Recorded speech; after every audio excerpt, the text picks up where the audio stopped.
Hi, everyone, and welcome back to the show. Today's hot topic is small businesses versus the pandemic. So make sure your mask is covering both your nose and your mouth, and you're 6 feet away from other listeners.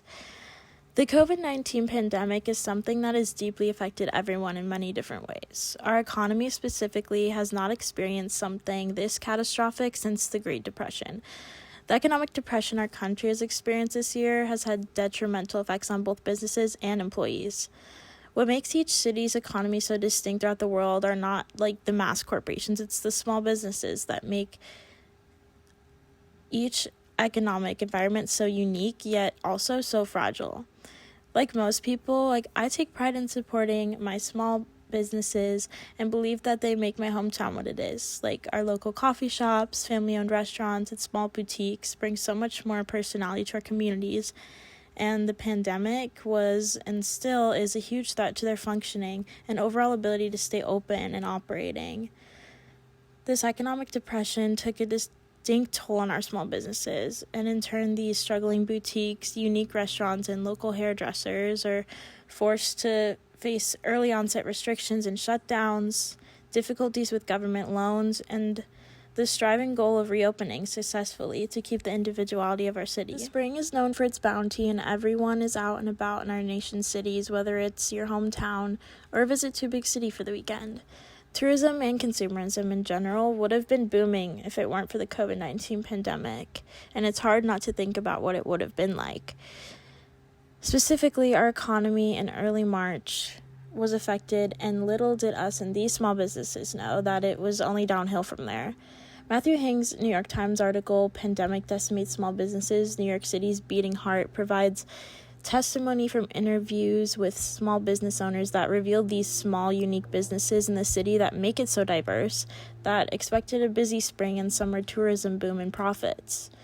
Despite this, 5 months later, 2,800 of these small, unique businesses were closed by August. Testimonies from business owners reveal that businesses had to continuously reinvent their companies and how they work and how they communicate and sell to their customers almost every couple weeks as regulations changed constantly. Many businesses in March and April closed due to regulations, shutdowns, health concerns, and decrease of demand. National Bureau of Economic Research shows in his research journal that early on the amount of working business owners plummeted from 15 million in February of this year to 11.7 million in April. The drop of 22% is the largest on record and was only about 2 months into the effects of the pandemic, which only increased over time. The loss of hours of business owners working hourly also raises major concern. It dropped 29% overall. Almost every industry experienced sizable drops in the number of active business owners, with the only exception being agriculture. It's interesting to look at the different sizable drops and the different effects on different business owners in different industries, because if we take a look at a mechanic shop compared to like a hairdresser, a mechanic shop is deemed essential compared to other small businesses like boutiques and a hairdresser, for example, and they will be affected differently and have different sizable drops in their numbers. But despite this, all businesses did have to reconstruct the way that they work if they weren't shut down due to regulations, which was difficult for these businesses because regulations were constantly changing, and business owners and employees had to figure out how to interact, sell, and work as a business in a matter of days of changing regulations, which was a huge challenge to these businesses to even stay open. Construction experienced a major decline of 27%, though this business often experiences these shifts in demand. The rebound over the summer did not suffice either. Active retail business owners decreased 90% as they were deemed completely unnecessary in most areas, and restaurants dropped 22%, though most of what remained operational was only takeout and delivery, which offered a new challenge of reinventing the operations of one's business. For example, I personally worked at a restaurant during the time of the pandemic, and as regulations were put into place, and during the shutdown, we completely reconstructed the way we worked and provided for customers within days. The once crowded dining room had all the chairs on the tables and was filled with heaters and coolers for takeout food. We had servers on the phones and bussers delivery driving, and the bar top that was once crowded is used for delivery slips and drinks in plastic and styrofoam cups. It wasn't the same, and everything changed in the blink of an eye. There was no time to rethink processes and how to alter everything efficiently. We ran into many challenges, as in many other businesses. Regulations were constantly changing and adjusting, leaving these small businesses to attempt to stay operating in a way they were not used to at all. In any way, whether that be community and their fellow small businesses, or the government stepping in to maybe help with loans.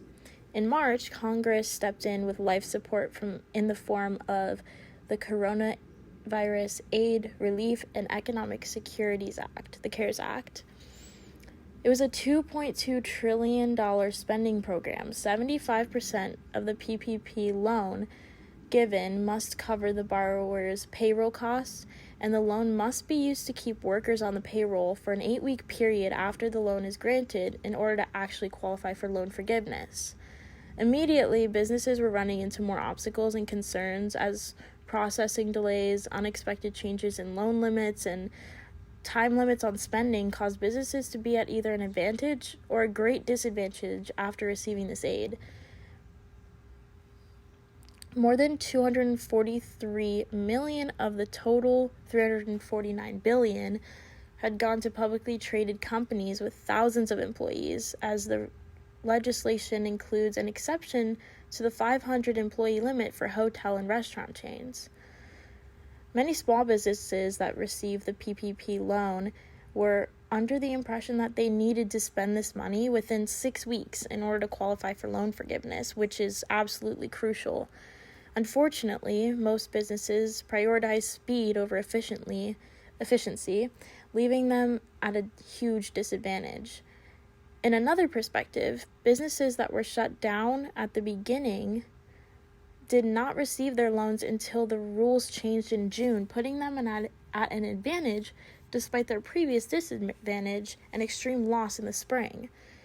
By the time the rules for loan forgiveness changed, 4.5 million PPP loans totaling $511 billion had already been approved, according to the Small Business Administration. Depending on when businesses applied for a loan, as well as when and how they spent the money given, completely changed whether the businesses are now at a huge advantage or disadvantage, and whether their loan was actually used in an effective way to keep their business operating. I had the opportunity to interview small business owner Kevin Costello, who is the owner of a small auto dealership called AZ Hybrid Cars, and it's a small family-owned business, and he provided me with personal testimony on how his small business survived the fight against the pandemic. Was your business ever shut down due to the pandemic? We were considered a necessary business for the state of Arizona, meaning that because we are transportation related and the need for the common person of having transportation was important enough for the state of Arizona to allow us to stay open. However, since other businesses were closed, those were our customers, so we were affected because other businesses were closed, because other businesses' employees are our customers. So how did your consumers fluctuate throughout the shutdown of other businesses and the regulations? Well, initially when COVID happened, everything stopped. So even though we were a necessary business and we were able to stay open, our customers didn't want to spend money because they were concerned about the future. They were concerned about their employment. They were concerned about their future income. So when COVID hit, initially in February and March, the first month was the first month or the worst month that we ever had, because there was just nobody felt confident enough in the future to spend money. So the only people that spent money were people that had an emergency type necessity to purchase a car. In other words, they had an accident in the car that they had, so they had to replace it. So it was an emergency type necessity for them to buy a car. Now, did you receive any federal aid or government loans, and how was getting that assistance from the government? We did. It took some time to get, because we are a family-owned and operated business. That type of structure of a business was put at the end of the line. In other words, the major companies were allowed to get their aid package prior. I guess the for that was that they had more employees than that. But I think throughout COVID, I think the effect was more on small companies and family-owned companies, because that income that they were getting from their businesses paid their families' bills. So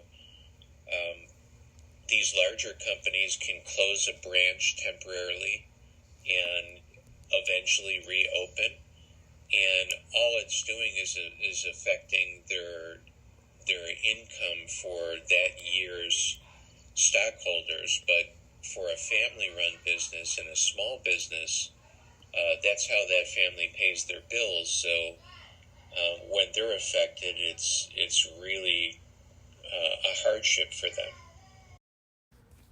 Thank you so much, Kevin, for that personal testimony and interview. Kevin actually shared that his personal company customer data, that the initial impact of the shutdown caused normal income to go down 60%, and that currently 8 months later, income is almost back to normal, which we love to hear. So I hope everyone will go out and support their small family-run local businesses. So instead of Starbucks, maybe hit up that local corner coffee shop and visit the boutiques in your downtown area, and let's all get through this pandemic together. Thank you everyone for watching, and love your local businesses.